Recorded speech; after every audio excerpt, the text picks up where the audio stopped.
Aaliwin kayo ng aming kilalang mga komentarista at public service program. Ito lamang sa himpilan ng DWPL.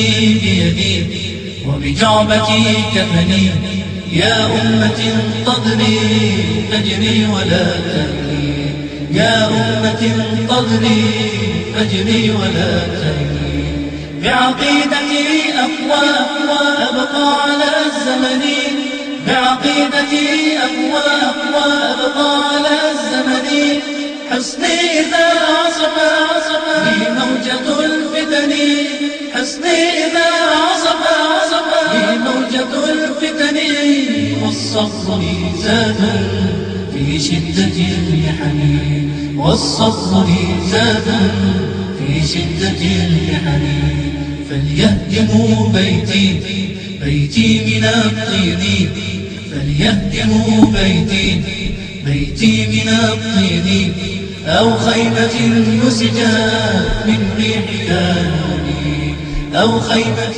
يسجى من ريح. أعوذ بالله من الشيطان الرجيم. أعوذ بالله من الشيطان الرجيم. بسم الله الرحمن الرحيم.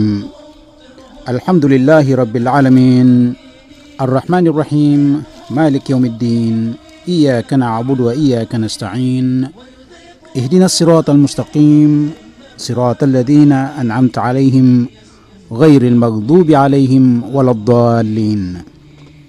In the name of Allah, the most gracious, the most merciful, all the praises and thanks be to Allah, the Lord of the Alamin, the mankind, the jinns and all that exists, the most gracious, the most merciful, the only owner and the only ruling judge of the day of recompense in the day of resurrection.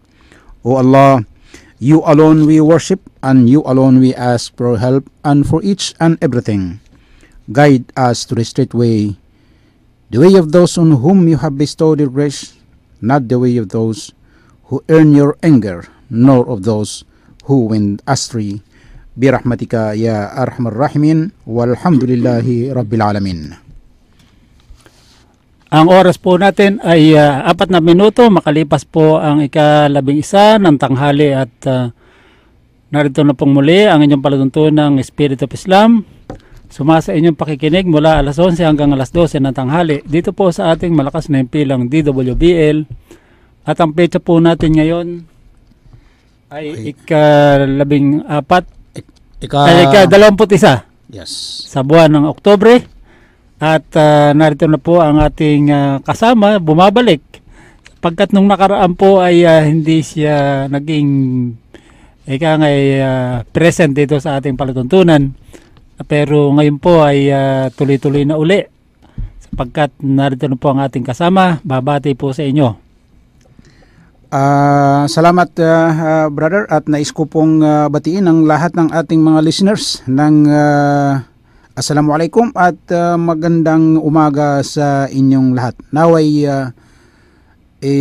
pagkaloob sa inyo ng dakilang may kapal ang kanyang awa at pagpapala. Assalamualaikum muli.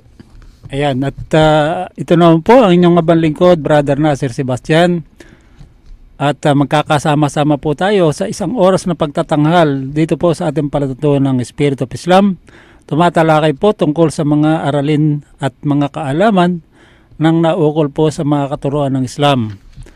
At binabati po natin yung mga taga-subaybay dyan sa iba't ibang panig ng mundo na sumusubaybay po sa ating palatuntunan. At nagpapasalamat po tayo sa kanila. Ang mga taga Tarlac po ay nagpapaabot sa atin ng mga pagbati at sana po raw ay humaba pa ang ating palatuntunan. Gayon din po yung mga taga Pampanga at nagpapasalamat po tayo sa kanila sa patuloy nilang pakikinig. Ang mga taga Nueva Ecija ay binabati rin po natin, lalong-lalo na po diyan sa Tarlac, ay sa Agapan at sa Piñaranda. Yan, nakasubaybay po sila sa atin. Regular po yan every Sunday. At marami pong mga reaksyon ang ating tinatanggap. At yan po yung ating pag-uusapan. Ngayong araw na ito, lalong-lalo na po doon sa tinatawag na Bangsamoro Framework Agreement na atin pong tatalakayin ang mga pros and cons. Yan. At malalaman po natin kung gaano kabigat o gaano kabisa na ito ay formula para makamit ang tunay na kapayapaan dyan po sa parte ng Mindanao. At marami rin pong mga reaksyon mula sa mga hindi Muslim tungkol dyan sa Bangsamoro Framework Agreement, sapagkat may nagsasabi na baka raw sakupin na ng mga Muslim ang Mindanao. Dahil ito ay sinasabi lang Bangsamoro. So ibig sabihin isang bansa ng mga Moro. So yan ay pag-uusapan po natin para maunawaan natin kung ano talaga ang nilalayon ng framework na ito. At sana po ay maunawaan natin at mapagtimbang-timbang natin kung ano ang kahihinatnan, posibleng kahihinatnan ng agreement na ito. So kamakailan po ay nagdiwang ang maraming Muslim din naman tungkol doon sa pagkaka-aproba ng Bangsamoro Framework Agreement, pero hindi pa po tapos diyan, sapagkat malawak pa po yung pag-uusapan. Bagamat ang pangako ng ating gobyerno, tatapusin ito at tatapusin ang isyung ito. Ito ay lalagyan ng mga batas na sasakop dyan sa Bangsamoro na yan. At yan ay pangarap na sana po ay hindi maging ilusyon lamang, sapagkat alam po natin na matagal nang minimithi ng mga taga Mindanao, lalong-lalo na ng mga Muslim, ang kapayapaan dyan sa parting yan ng Pilipinas. So sana po ay dalangin natin na pagbutihin, pagandahin ang mga batas na sasailalim sa Bangsamoro at hindi maging ningas kugo na naman na pagkatapos ng ilang panahon lang ay makakalimutan na naman ang mga batas na sumasaklaw diyan sa lugar na yan, at pagkatapos ay meron na namang susulpot na isa pa na wala nang katapusan. Mawawala na ng katapusan yung peace process na yan, na pagkatapos ng isa, katulad ng Tripoli Agreement, ngayon nakalimutan na yung Tripoli Agreement. Pagkatapos ay meron na naman ngayong Bangsamoro. Actually, meron mga taong nagre-react na nais nila na totoo, na totoong kapayapaan, na hindi yung parang laruan lang, parang nilalaro lang. Tama. Ikaw, ano masasabi mo, brother?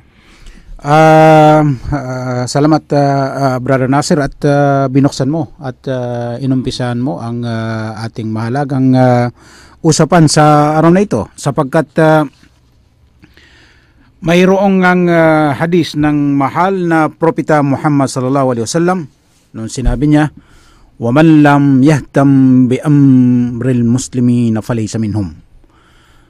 Kapag ang mga Muslim ay hindi nila pag-usapan o wala silang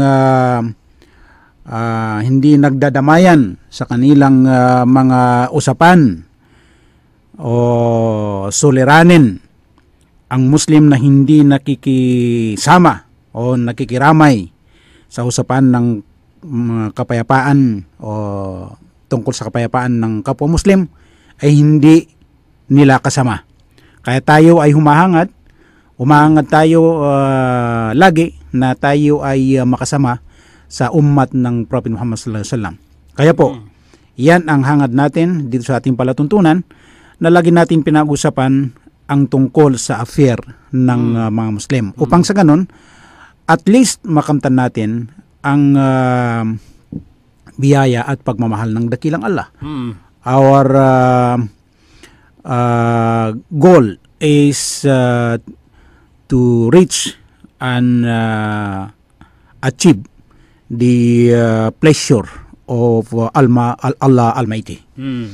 So, una sa lahat, nais ko pong batiin ang lahat ng ating sambayan ng kamusliman ng Eid al-Adha al-Mubarak. Sa katunayan, ito ang pinag-usapan dito, itong nakaraan na palatuntunan, is about the sacrifice of Prophet Abraham. At tamang-tama ang mga image or the image that Prophet Abraham did in his life is indeed a practical example. Ibig sabihin, ang buhay ng tao ay kailangan magkaroon ng sacrifice.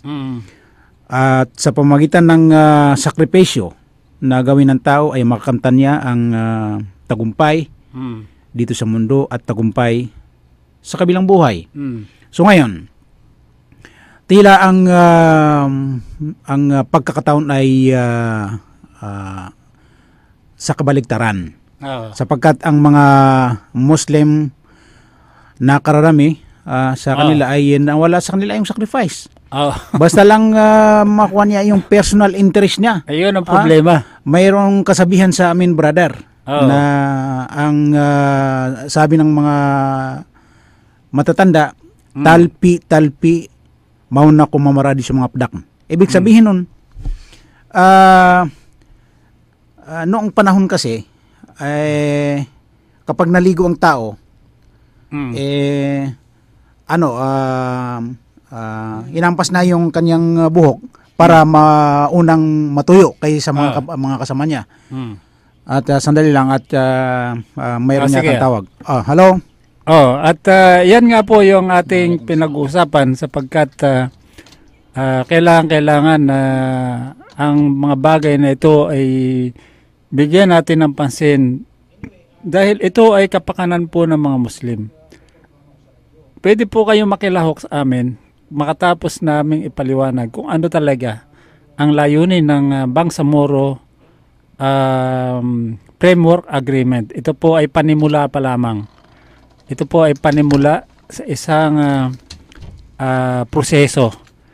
Anyway, yung sinasabi natin na personal interest, diyan tayo natatakot, brother. Tama yan, brother. Kasi yung mga babalangkas nung batas tungkol diyan sa Bangsamoro Framework Agreement na yan, hindi naman natin nasisiguro, hindi mahaluan ng politika.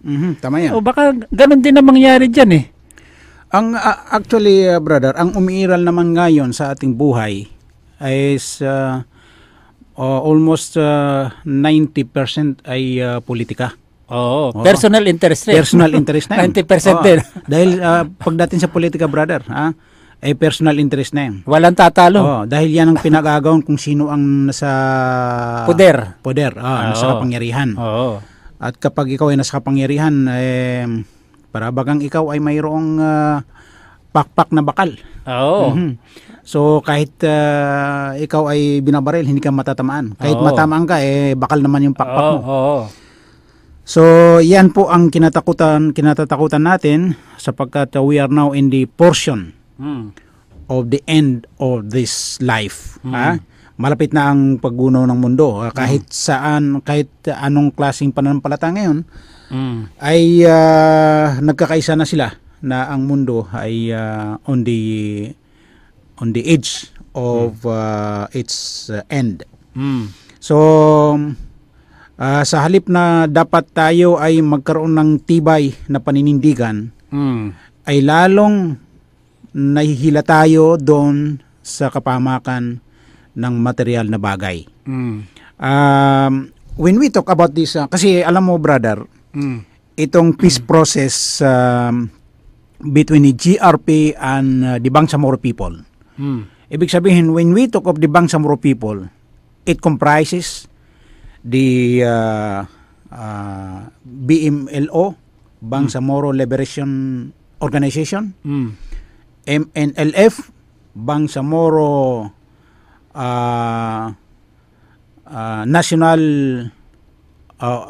Moro National Liberation Front, MILF, Moro Islamic Liberation Front. At mayroon pang iba dyan. Yung mayroon na RRC, Revolutionary Bangsamoro Revolutionary Movement. Maraming mga parang lahat ang pinag-usapan dito, pangalan pa lang ay patayan na. Mga revolution. Si Prophet Muhammad wala naman tinatag na revolution eh. Kaya nga ang layunin ng ating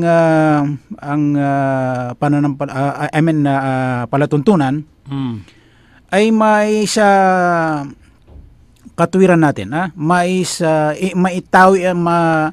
ituwid natin. May tama. May tama natin. Ang maling konsepto ng Islam na yan ay tinatamasa ng mga tao ngayon. Paano natin ituwid sa tama? Ituwid ang mali. So, ang tanong dyan ito ba ay Islamic o hindi? Hindi. Ganun. Kasi kung ang pag-usapan puro revolution. Wala naman talagang revolution sa Islam. So, hindi Islamic yan? Sapagkat si Prophet Muhammad, he did not remember that Prophet Muhammad or the mission of Prophet Muhammad sallallahu alaihi wasallam is not to liberate any particular place or nation. His mission is to liberate the heart and mind of the human being. I-liberate ang puso at isipan ng tao mula sa maling pananampalataya sa pagluhod at pagsamba ng liban sa Diyos. From bad to good. Yes. Yan ang ganun lang kasimple. Yes. Yan ang mission ni Prophet Muhammad. And if that is the mission of Prophet Muhammad, that is the mission of every single Muslim. Lahat ng Muslim yan ang mission po natin.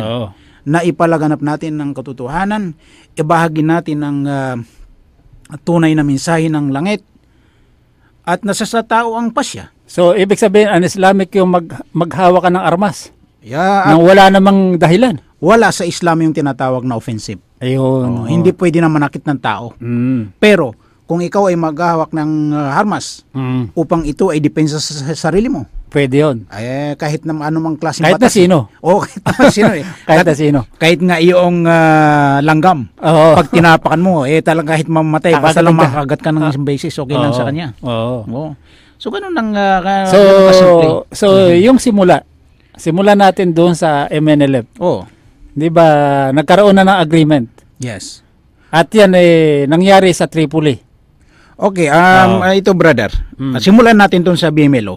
Simulan natin. Ang una kasi yung BMLO, Bangsamoro Liberation Organization. Ito hindi ito naging famous, hindi ito na ibig sabihin na napag-usapan yung BMLO sapagkat ang pinaka-chairman naman ng mga mujahidin sa Pilipinas ay si Sultan Harun Rashid Lucman.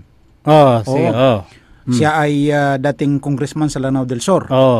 Ngayon, noong tinanggap niya yung tinatawag na Paramount Sultan of the Mindanao and Sulu Palawan, siyang Paramount Sultan, ang nagbigay sa kanya ng trono, nag-award sa kanya ay si Ferdinand Marcos. So nakita ng mga Muslim country, sabi nila, nakipagkaibigan na si Rashid Lucman. Kaya ang ginawa ron ni Normie Suare, lumikas sila mula sa Pilipinas, pumunta sila sa Libya. Sa Libya. Dahil doon nagkaroon ng Tripoli Agreement. So actually they betrayed the founder or the chairman, which is Harun Rashid Lucman. So ang naging pangalan ng kanilang grupo ay MNLF. So, ang ginawa naman ni Rashid Lucman dahil naisip niya na itila kumbaga sa nakudita na siya. Lumikas siya mula sa Pilipinas at nagtungo sa Saudi Arabia. Hanggang sa dumating sa year 1983 nung tinaman siya ng natural death. So hindi siya umuwi dahil hindi niya ipinagpatuloy niya ang tunay na laban ng ang kanyang dream is total independence of the Bangsamoro. Ngayon, itinuloy naman ni Normie Suarez itong MNLF, chairman of the MNLF. So nagkaroon sila ng pamumulitika sa sa grupo ng sa anay ng MNLF. Kaya ito ay tumungtong doon sa paghiwalay naman ng MILF, nung panahon pa ni Marcos. Noong pumunta si General Romulo Espaldon sa Egypt bilang ambassador of the Philippines in Egypt, nabuo yung MILF sa pamamagitan ni Hasim Salamat at saka si Mahid Mutilan. So, nung nabuo na iyon, humiwalay sila sa MNLF. So, nawala ng lakas yung MNLF. Sa halip na malakas na sila, dahil humiwalay na yung mga ulama, kasi mga ulama sila sa pamumuno ni Hasim Salamat. So, nahati na sila. Hindi na sila nagkakaroon ng one decision. So, hiwalay na. Hanggang sa dumating sa, ito yung napakabilis na usapan. Dumating sa year 1996. Noong naging presidente si Fidel B. Ramos. So, gumawa siya ng paraan para makauwi si Normie Suarez. Nakikita rin ni Normie Suarez na wala rin hantungan yung kanilang pinaglalaban dahil hindi magkaisa yung grupo ng MNLF at MILF. So, he accept the offer. Noong 1996, tinanggap ni Normie Suarez ang offer ng gobyerno. So, ang problema, brother, iyong kasunduan ng gobyerno sa MNLF ay hindi nasa katuparan na. Hindi nabigyan ng katuparan. So bakit ba hindi pa tapos yung isa? Mayroon pa na naman bago. Ang usapan noong panahon ni Normie Suarez may isa katuparan yung tinatawag na ERMM. Autonomous Region of Muslim Mindanao. So nabanggit mo kanina yung Tripoli Agreement. Yung Tripoli Agreement, that is Autonomous Region also, or Bangsamoro Autonomous Region, which is comprising of 30 provinces and 9 cities. Itong natanggap ni Normie Suarez is just 4 provinces and 1 city or 2 cities. Ganon. I think isang city lang, Marawi City lang. Marawi City lang. Hindi pa kasama yung Cotabato City. So natanggap ni Normie Suarez. So nung tinanggap ni Normie Suarez, wala nang reason para si Normie Suarez ay lalaban pa sa gobyerno dahil mayroon na siyang reward. Oo. Ngayon patuloy nang nakikipaglaban yung MILF.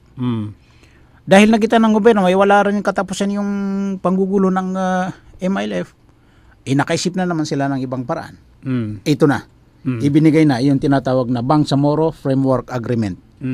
Paano, brother, yung ERMM na hindi pa fully implemented? Yung agreement ni Normie Suarez at saka ang gobyerno, hindi pa ito fully implemented. Mayroon naman panibagong implementation. Pero kung titingnan natin itong actually, brother, at lahat ng ating mga taga-subaybay, ay wala pong tao na gusto ang gulo. Ang gusto it is the dream or ang anong tawag nito, ang panaginip ng lahat ng taga Mindanao ay makamtan nila ang kapayapaan. Subalit, anong kapayapaan na pinag-usapan dito? Kung ang binibigyan lang ng presyo ay yung particular person or hindi sa kabuuan, hindi sa lahat ng mga, hindi for the sake of Bangsamoro people. Dahil katulad nung nangyari kay Normie Suarez. Alam mo kung bakit nakasurvive yung MNLF? Dahil, brother, ito tanda-tanda ko pa. Maliliit pa kami. Yung isasaing na nanay ko na bigas, inahati niya. Yung kalahati, sinasaing niya para sa amin. Yung kalahati, ibinibigay sa mga MNLF. MNLF. Mm. Oo. Kaya nga nakasurvive sila. Mm. Hanggang sa isa sa aking mga kapatid ay sumama kay Normis Wari. Mm. Ay hanggang sa nakuha ni Normis Wari yung peace agreement with the government. Mm. Ni isang maestro hindi naibigay sa aming pamilya. Ah. Ay nakakuha ng nakinabang lang, brother. Yung mga tambay rito sa Manila. Oo.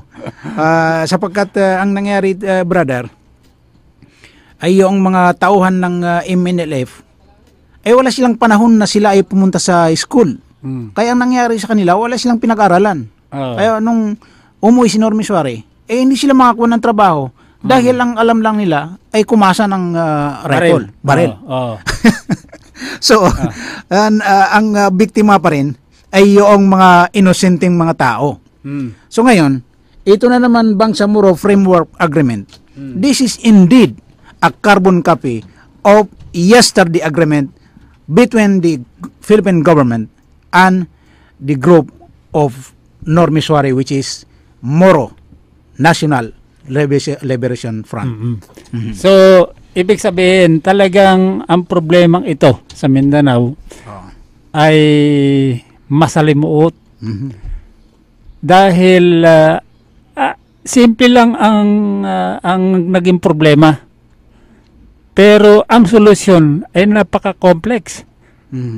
Napakagulo ng solusyon. Ang problema sa Mindanao, unang-una, ekonomiya. Pangalawa, education. Pangatlo siguro ay about health.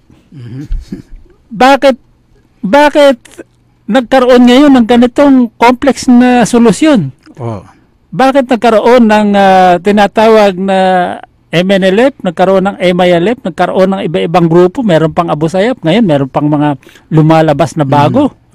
Ngayon, ano ba talaga ang problema? Hindi naman, actually hindi problema ang pagpapalaganap ng Islam dahil hindi naman yun ang layunin nila eh. Tama. Ang layunin nila, personal interest nga. Tama yan. Personal interest. Kung ang layunin nila ay propagation of Islam, tahimik, hindi gulo. Kasi hindi inaalo sa Islam ang by force. Yes. Alam mo, brother, ang lesson na nakakamit dito is very simple.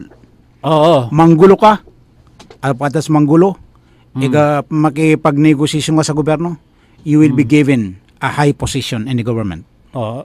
Siguro, bukod doon, kayamanan. Ayun ang kasi narinig natin yung usapan sa Japan kung saan binigyan ng milyon-milyon yung mga nakisali sa negotiation.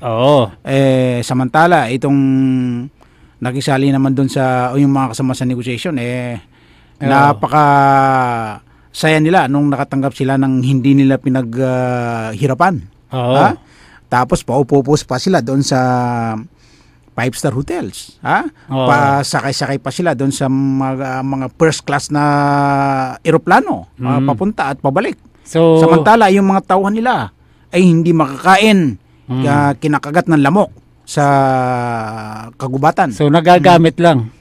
Nagagamit lang yung maraming tao para sa kanilang personal interest. So, paano ngayon kung meron na namang sumulpot na isa pang grupo? Ay gagawin na makikilaban.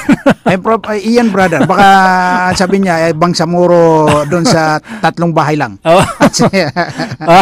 Yung mga walang trabaho. Yung mga walang trabaho. Yan brother.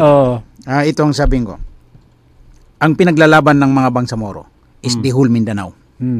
Dahil ang paniniwala ng mga tao sa buong Pilipinas, in the whole country of the Philippines, Mindanao is for the Muslims. Di ba? Ngayon, pag titingnan mo Mindanao, baka hindi pa umabot ng 1/5 ang mga Muslim. Dahil paglapag pa lang ng eroplano, walang airport sa Mindanao na pag-ari ng mga Muslim. Lahat ng eroplano doon ay para sa mga Kristiyano. So, humantong sa mayroong nabuo yung MNLF. Ang pinaglalaban ng MNLF is 13 provinces and 9 cities. Anong natanggap ng MNLF? Yung 4 provinces sa 1 city. Instead of 9 cities, only 1. And instead of 13 provinces is only 4 provinces. Ngayon, nandun ang MILF. Ano ang pinaglalaban ng MILF? Yung tinatawag na ancestral domain. Ibig sabihin ng ancestral domain, yung mga kagubatan na walang tao. Yun daw ang isi-separate nila. Hindi ba nila alam na lahat ng mga lahat ng lupa, kagubatan na walang tao ay automatically pag-arian ng gobyerno? Oo. Pag-arian ng gobyerno kasi walang tao yan eh. So it is under the in the law of the government. Sa bansa. Saka yata yung ancestral domain, yung mga halimbawa, tinitirahan mo. Oo. Dati, nung maliit ka pa. Maliit ka pa. Ay, yun yung ancestral domain mo. Kaya nga, yun ang problema, brother. Yung tinirahan ng mga ninuno namin na sila ay namayapa na, ay wala nang mga bahay kasi bulok na yung mga bahay hanggang sa nasira na. Wala nang mga tao doon. Ang mga tao ay lumikas na at pumunta sila sa syudad. Sa city. Sa urban area. Nandito na nga sa Metro Manila marami. Tapos, ang pinaglalaban yung mga walang tao na wala na rin mga bahay. Ganon. So, more on politics na ito, brother. So ngayon, from ARMM, nandito na naman sa framework agreement na hindi natin alam yan. Yung baso. Kung parang baso siya na hindi mo alam kung mayroon ba laman tubig. Kasi yung baso na malinaw, pag linagyan naman ng tubig, na puno ng tubig, hindi mo makikita kung may laman ng tubig, wala ng tubig. Baka mamaya, iniisip ng mga Bangsamoro na may tubig yun pala, wala. So masisira ang pag-asa nila. Ayun. Kasi katulad niya, ang daming nakipag-celebrate tungkol doon sa pagpirma na yan, di ba? Sa signing. Pero wala pa naman alam na wala naman silang kaalam-alam. Kung ano laman nun. Yan ang tinatawag, brother, sa jurisprudence na bayul qarar. Ang ibig sabihin ng bayul qarar ay pinagpipistahan mo na nakahuli ka ng malaking isda. Nandun pa sa gitna ng daga, karagatan. Hindi pa nahuhuli, nagpipista ka na. Pinag-usapan pa lang nagpipista ka na, wala pa naman isda eh. Saka isa pa yon, yung hindi pa napipisa yung itlog. Nagbibilang ka na ng manok. Hindi mo alam kung mapipisa na o baka wala ng laman na yun, baka bulok na. Baka bulok na, hindi mo alam. So anyway, magpakilala po muna tayo ng ating himpilan. Mula sa top-rated music station ng Dekada 80, ang WBL. Tuloy na naglilingkod sa inyo sa pamamagitan ng magaganda at piling-piling programa. Mula Lunes hanggang Linggo, aaliwin kayo ng aming kilalang mga komentarista at public service program. Ito lamang sa himpilan ng DWBL. Ang DWBL po ay kasapi ng KBP, Kapisanan ng mga broadcaster sa Pilipinas. Ang oras po natin, 34 minutos, makalipas po ang ika-11 ng tanghali. Nakikinig pa rin po kayo sa palatuntunan ng Spirit of Islam. At ang tinatalakay po natin ay yung tungkol sa mga gulo na nangyayari po dyan sa Mindanao. At nais nating makaaw na dyan sa gulo. Dahil ayaw nating matapos ang mundo na meron pang gulo. Sabi nga ni brother, kailangan magkaroon na tayo ng reforma. Alisin na natin yung mga vested interest. Yes. Tayo ay magbalik loob na sa Allah. Kung ano ang ginawa ng propeta, yun lang ang ating gagawin.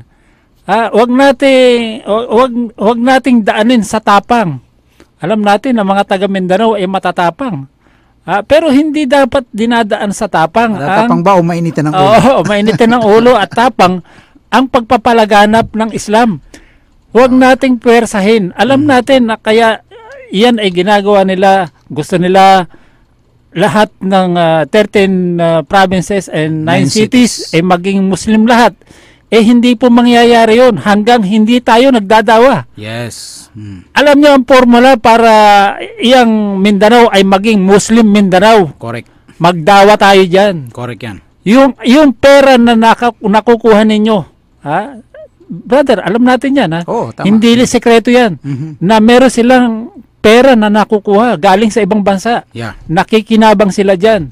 Gamitin na po natin yan doon sa tinatawag na dawa program. Pagpapalaganap ng Islam sa pamagitan ng magandang halimbawa. Tama. Yan ang ginawa ng propeta. Oo. So, itong Bangsamoro Framework Agreement, marami pong nakakasalamin dyan na walang magandang kapupuntahan. Hindi ito ang tunay na ginawa ng propeta. Hindi ito ang tunay na paraan ng ginawa ng propeta. Ang tunay at pinakasinsir at malinaw ay magbalik loob tayo sa Allah, maging Islamic ang ating buhay.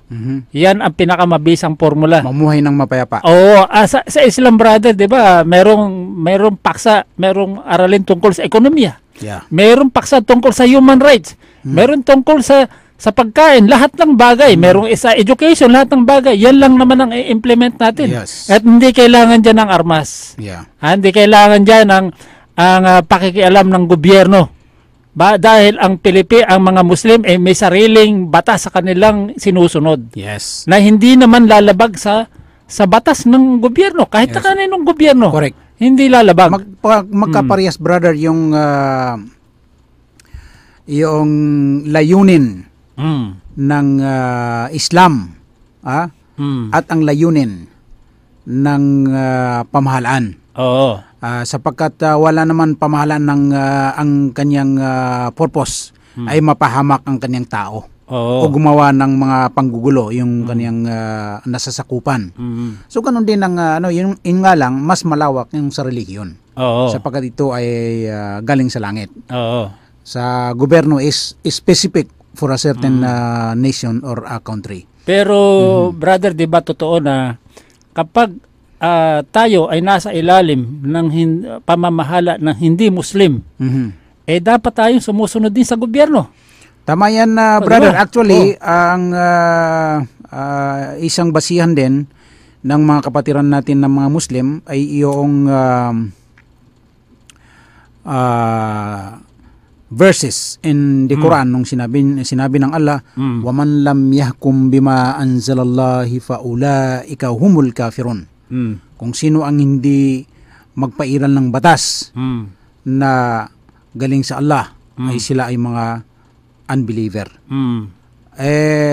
Tingnan natin kung anong batas na 'yon. Oo. Ang batas ba ang gustong pairalin ng Allah ay salungat sa batas ng gobyerno? Ay tila hindi ito hindi salungat. Subalit sumasang-ayon. Yung nga lang mayroong mga specific doon na hindi magkasundo. Oo. Katulad ng halimbawa, ang gobyerno ay hindi niya pinipigil ng tao na kumain ng baboy o uminom ng alak. So ang Allah, sabi niya sa Quran, ay huwag kayong uminom ng alak because that is the abomination of the Satan. Huwag kayong kumain ng baboy dahil ang pagkain ng baboy ay nakasira sa inyong mga kalusugan. So yun nga, sa puntong yun, doon sila hindi nagkakasundo. Pero pagdating sa kapayapaan, usapang kapayapaan, ay magkaparehas yung brother. Pero hindi naman tayo pinipilit ng gobyerno na kumain ng baboy. Tama yan. 'Di ba? Correct. Hindi naman tayo pinipilit na uminom ng alak. Nasa kalayaan natin 'yon, Yes. 'di ba? Nasa kung paano natin 'yon gagawin. Tama. Hindi naman ngayon sa atin na mga Muslim binibigay naman natin yung tama at mali kung bakit nga bawal. Ito nga sinasabi nga lang natin ito, brother, because we are under the majority or under the Christian majority. Sapagkat hindi naman pwede na tayo ang mamuno rito sa bansang Pilipinas. Oo. Lang porsyento lang tayo mga Muslim, brother. Hindi tayo umabot ng 5%. Hindi ba? At least, kung tayo ay mga sa 1/3, maaaring pwede yun. Pero hindi pa tayo nakakalahati kung sa 1/3. Pero sa tingin ko, brother, meron tayong 15%. Alhamdulillah. Diyan ko narinig sa'yo. Alhamdulillah, at least pwede pa natin dagdagan yun at maging 20%. Oo, yun nga. Sa pamagitan ng dawa. Actually, brother, sa Egypt, majority ay Muslim. Pero merong Christian. Oo. So, yun nga yung magandang relation Yes. Hindi nila inaapi ang mga Kristiyano. Di ba? Yung nga dapat ang mga tao sa mundo ay magkaroon sila ng kapayapaan. Muslim can live with non-Muslim regardless of their religion in peace and harmony. Mutual understanding. So yan naman ang dapat natin pairalin ngayon So, sinabi rin ng Allah sa Quran na walang sapilitan sa relihiyon. Anyway, brother, itong topic natin na tinatawag na itong kasunduan between the MILF and the government peace process, nakikiisa naman tayo na ang hangad natin na makamtan ng buong Pilipinas and particularly the Bangsamoro people ay yung kapayapaan. Yung nga lang, ang discuss natin dito ay yung katotohanan, ang laman ng pinag-uusapan. Kaya siguro pwede tayo magbigay ng advice. Yes. Sa akin ang aking i-advise huwag kayong kukuha ng mga politiko na kasama doon sa transition government ng Bangsamoro. Kasi brother, may transition government yan So, iwasan ang pagkuha ng politiko. Kailangan kunin nyo puro scholar. Yes. At upang sa ganun, brother, this is related in our topic na mayroon mga text sa atin. Sige. Katulad ng ito na banggit sa atin ni Brother Ala. Sapagkat nabanggit natin kanina na sinabi ng Allah sa banal na Quran na waman lam yahkum bima anzalallahi faulaika humul kafirun. So 3 beses siyang binanggit ng Allah. Waman lam yahkum bima anzalallahi faulaika humul fasiqun. Waman lam yahkum bima anzalallahi faulaika humudz zalimun. Ibig sabihin, ito ay nagkakaisa sila doon sa violation doon sa mga rulings ng Allah. Yung kafirun is the unbelievers, fasikun are the violators, and the zalimun are the sinners or the injustice, ganon. Hindi makatarungan.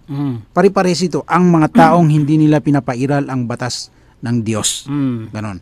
So, ito ay malawak na topic ito, brother. Anyway, another text na nabanggit na tanggap natin dito is also another message from Brother Ala.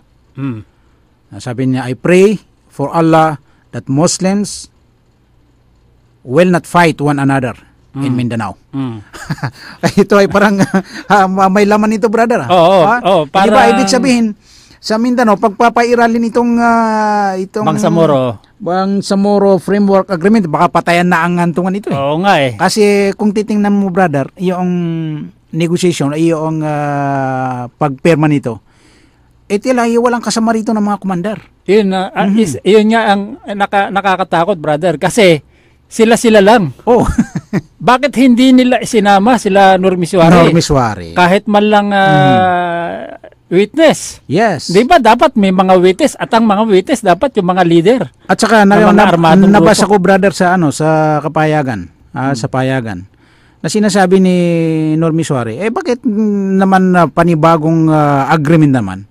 Hindi pa naman fully implemented yung 1996 MNLF government accord. Hindi ba? Anong sagot ni Ghazali Jafar? Sabi niya, wala naman kwenta yung si Normiswari. Wala naman kwenta yung si Normiswari, sabi niya. Kung gusto niya, bakit hindi siya file ng gubernatorial candidate, run for governor position, yes, in ARMM, kung mayroong boboto sa kanya. Tila sila lang hindi brad, nagbabatuan nga sila pero brother, bakit sigurado ba si Ghazali Jafar na walang boboto kay Normiswari? Mayroon pa din pa naman siyang follower o kaya mga tagahanga. Saka hindi naman yun ang issue Ang issue dito yung Tripoli Agreement. Yan. Yung implementation. Kahit wala na si Miswari, kahit patay na siya, may i-implement ang Tripoli Agreement kung gugustuhin. At saka karapatan din niya na magsalita. Karapatan niya dahil siya ang naging material. Yes. Para maaprubahan yun. At saka brother, kumbaga siya ang tatay Kumbaga, doon yung unang mga agreements, siya ang pumirma. Karapatan niya na makialam itong sa tinatawag na Bangsamoro Framework Agreement. Dahil yan ay bunga ng kanyang pagsisikap. So, dapat ito, wag lang sila magsalita. So, bigyan din siya ng tsansa. Tama yan, brother. At dapat, bago pirmahan ito, ay dapat nandun si Normie Suarez. Saka nagkaroon man lang ng consultation. Yes. Ito, alam ba, pinatawag sa Malacanang, ito yung pag-uusapan natin. Ito yung nakabalangkas na agreement, diba? Ang kasunduan. So, ito ba ay payag ka o hindi? So, malaman ko ano ang kanyang reaksyon. So, parang nagmamadali, brother So, parang hindi maganda yung tinutungo niya. Okay. Kasi may mga parang nasa likod. Ay parang ang image nito, brother, the picture is hindi sa lahat ng Bangsamoro. Kaya nga sabi mo kanina, si Normie Suarez ba hindi Bangsamoro? Lumalabas na hindi sa Bangsamoro. Kaya nga, kontrabida siya. Kaya nga, sabi nga ni Ghazali, Jafar, sabi nga niya, wala, ano bang pakialam dito ni Normie Suarez? Yun na nga So, inilalabas. Pakialam naman talaga si Normie Suarez because at least he is a Bangsamoro. Saka bakit niya ilalabas? Bakit niya ilalabas si Miss Suarez diyan sa mga agreement? Yes. Dapat nga sabihin niya, ini-invite namin siya. Yun ang pinakamaganda. Yun ang magandang At saka maganda sagot. Lahat ay imbitahin namin. Lahat ng grupo. Dahil ito ay hindi lang para sa amin. Kahit armado o hindi. Para sa atin lahat ito. Ang problema nga dito, brother, parang iniisip na ito ito naman para lang sa aming pagsisikap, kaya kami makikinabang dito. Kaya parang sila bida. Pero sa katotohanan, lumalabas na sila rin ang kontrabida. Ayun ang problema. Ayun ang nakakarami ngayon, brother. Kung ikaw ay magtanong dyan sa mga private institution o sa palengke, sa mga schools, parang ang kontrabida ngayon ang MILF. Sila ngayon ang kontrabida. Pero napakalungkot isipin, brother. Ako ay kasama ni Salamat Hasim dun sa magandang layunin niya. Pero dapat hindi kalimutan ng MILF na the separation of MILF from MNLF ay naganap ito sa Cairo. Noong panahon na Ambassador si Romulo Ispal dun sa Cairo. That is during the Marcos regime in the Philippines. So, malalim na usapan na yun, brother. Anyway, we have also another text here. Sige. Ang sabi niya, what will be the benefit of the separate government in Mindanao? Itong bagong agreement, brother? Kasi hindi ko nabasa yung kabuuan nito Itong bagong agreement, parang ito reform. Reform identity ng ARMM. Parang ito'y bagong patakaran. Ito ay kumbaga sa ARMM, ito yung ARM na nagkaroon lang ng pangalang bago. I see. So wala na yung ARMM. Wala na siya. Nagiging Bangsamoro Framework. Parang Bangsamoro na lang. Pero wala na RM, wala na yung autonomous region. Ito ay parliamentary form of government. Wala pa naman tayo sabi nga ni Miriam Santiago. Kailangan baguhin ng batas para mabigyan ng anong tawag nito? Federal form of government ang mga Muslim. Alam mo, brother, ang konsepto nito ay ganito. Ang tawag dito ministerial. Magkakaroon ng parliament. Doon sa lugar na yan. Pero under pa rin siya ng gobyerno ng Pilipinas. So, magkasalungat, brother, sapagkat ang gobyerno natin sa Pilipinas ay democratic form of government. Kung magkaroon ng parliamentary form of government, parang mistiso na ito So, yun yung idea nila. So, ang kinatatakot natin dyan, kasi ang parliament, mag-e-eleksyon yan para makuha yung kanilang pinaka-president. Yes. Yung Prime Minister. Ang Prime Minister, pipiliin ng mga membro ng Parliament. Parliament. So yan, sila lang ang magbobotohan. So outside na yung mga taong bayan. Yes. Yung mga Muslim na yan, wala na silang say dyan. I see. O yan ang magiging forma ng tinatawag na ministerial form of government. Alam mo, brother, Mm. ang nakikita ko dito hindi lang sa Mindanao, maging sa kabuuan ng mga Pilipino, ay para bagang pinakasikat ay yung nasa politika. Maging mayor ka, maging congressman, maging barangay chairman, ito ang maging senador, maging cabinet member, ito ang mga sikat sa atin. Oh. Pero kung titingnan natin sa ibang bansa, katulad ng United States of America, hindi mga sikat yung mga gobernador, yung mga congressman, ay mga sikat doon, yung mga entertainers. At saka yung mga gumagawa ng they're successful in business, successful in entertainment, successful in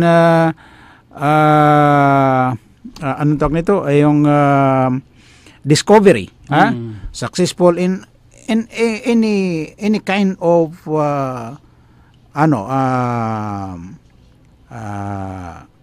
hanap buhay dito sa ating industrialization. Makikita mo na yung mga tao, katulad ng mga nababasa natin sa yung mga writers, sina Bernard Shaw, sina Lamartine, ay yung mga ibang scientists, sila Maurice Bucay. These are the people who are famous. Sila ay naging tanyag dahil sa kanilang contribution in the society. Pero brother, ito yung ating iiwanan, ang bubo ng parliament, ang bubo ng parliament, believe it or not, brother, puro politiko na naman. Tama. Ikaw, brother, pwede ka maupo as member ng parliament. Pero hindi ka papayagan dahil hindi ka politiko. Tama yan. Ang mauupo dyan, alam mo ba, yung mga politikong nandyan. Magsabi ka ng pangalan ng mga politiko, siguradong masasali dyan. Kilala naman natin dyan ang huwag na tayo mag-specify ng pangalan para hindi tayo mabansagang diba? mayroon tayong kinakampihan. Pero yung mga scholar, yung mga nag-aral sa Middle East, ng tungkol sa Islam, hindi tsak na masisingit dyan. Tama yan. Kaya ano mangyayari? Katulad din ng mangyayari sa Ayman 11. Yun. Yung Tripoli, babagsak din, katulad din. Kung ano nangyari sa Tripoli, ganyan din mangyayari sa Bangsamoro. Kaya nga sabi na itong isang texter natin, sabi niya, sure, they will fight each other for personal interest. Gutom na sila sa power, but they will answer before Allah in the day of judgment. Tingnan mo. Yes. Kahit papano, nakikita natin, yung mga taga-subaybay natin, nauunawaan nila yung nangyayari. Tama yan. Bakit yung mga advisor ng ating Pangulo hindi yata nauunawaan? Tama. Ay mga Muslim yun, may mga Muslim na advisor. Kaya nga, brother, tila napakabilis ang takbo ng oras, brother. Itong usapang kapayapaan, dapat ito ay binubuo ng mga taong sincere. Yun, tama yun. Wala silang iniisip, kundi ang kapakanan ng taong bayan. Ng mga Muslim. Ang problema dito, brother, ang importante yung puno ang bulsa mo. Ay kahit na naghinalo ng anong tawag nito, pagkagutom yung inyong mga kapitbahay, basta ikaw ay puno ang inyong bituka. Tingnan mo, brother, bibigay kong example. Bakit si Piñol, Governor Piñol, kahit na gaano kaganda ang gawin ng mga Muslim, ayaw niya sa Muslim? Kasi alam niya yung mga Muslim politician eh. Bukod doon sa politician, may mga dealer pa ng Cebu, mga terorista, mga kung ano-ano. Yun ang dapat nating ireforma. Kaya nga, yung mga politician, they were not convinced to embrace Islam. Sapagkat ang nakikita nila sa Muslim in Mindanao ay marumi ang kanilang pamumulitika. Hindi nila nakikita yung pagpapairal ng relihiyon ng Islam ng mga politisyan.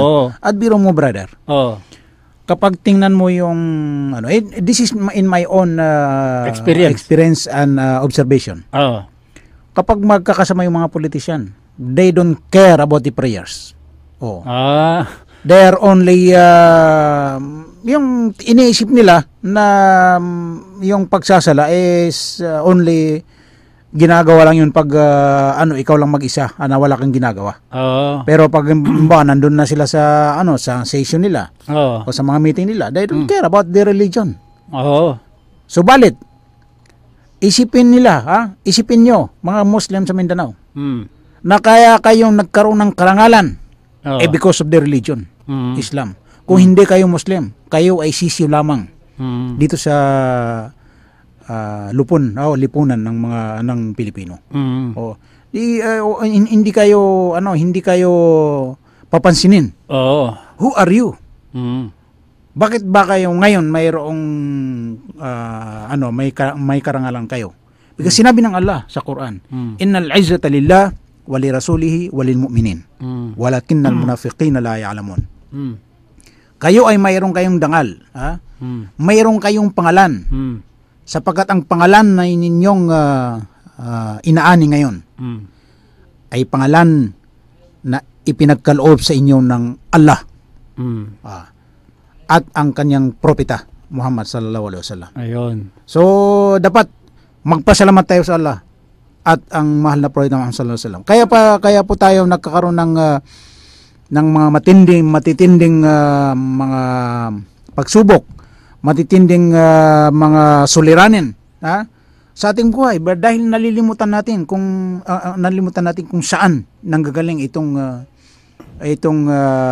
magandang buhay na ating tinatamasa araw-araw. Yan nga brother, itatanong ko sa iyo as scholar papayag ba ang isang Muslim na paggamit politically sa isang maruming politika? Kung halimbawa ikaw politikong Muslim, papayag ka ba sa isang maruming politika na gagamitin ka? Okay, ito ang kasagutan mo, brother. Kung ako ay Muslim na wala akong alam sa relihiyon Islam, magpapagamit ako. Kasi hindi ko naman alam na ako ay magkakaroon lamang ng kasalanan. Pero kung mayroon akong alam sa Islam at buo ang aking takot sa Diyos na kapag gagawa ako ng kasalanan ay malalaglag ako sa impyerno, sa kaparusahan, ay hindi ko kailanman magagawa yun na magpagamit ako sa iba. Hindi ako papagamit. Yun ang sinasabi natin. Kung matitino itong mga politiko natin sa Mindanao, hindi na kailangan yung Bangsamoro. Ayun. Ginagamit lang ng gobyerno. Tama yan, brother. So, ibig sabihin, tayo maging Muslim lang sa puso at sa isip. Yes. By action. Dahil kapag hindi natin nakuha yung tamang practice ng Islam, kahit anong agreement ang ating gawin, wala nang mangyayari sa atin. At tayo ay patuloy na nagkakaroon ng matitinding suliranin sa ating buhay. Sapagkat sinabi ng dakilang Allah sa Quran, "Waman arada an dhikri fa inna lahu ma'isatan danka." Ayun. Kung sino man ang tumalikod sa akin, tumiwalag sa aking daan, ay magkakaroon siya ng buhay na masalimuot. Kaya kung nagkakaroon ng buhay na masalimuot ang mga Muslim sa Mindanao, yan po ay dahil sa kanilang pagtalikod sa mga kautusan at alituntunin ng relihiyong Islam. Itutuloy po natin yung ating paksasa hanggang dahil wala na po tayong oras, nagpapaalam na po tayo. Ito po ang inyong abang lingkod, Brother Nasir Sebastian. Assalamualaikum warahmatullahi wabarakatuh. At ito na rin po ang inyong habang lingkod, si Alim Najib Tahir, nag-iwan sa inyo ng isang magandang tanghali at assalamualaikum warahmatullahi wabarakatuh.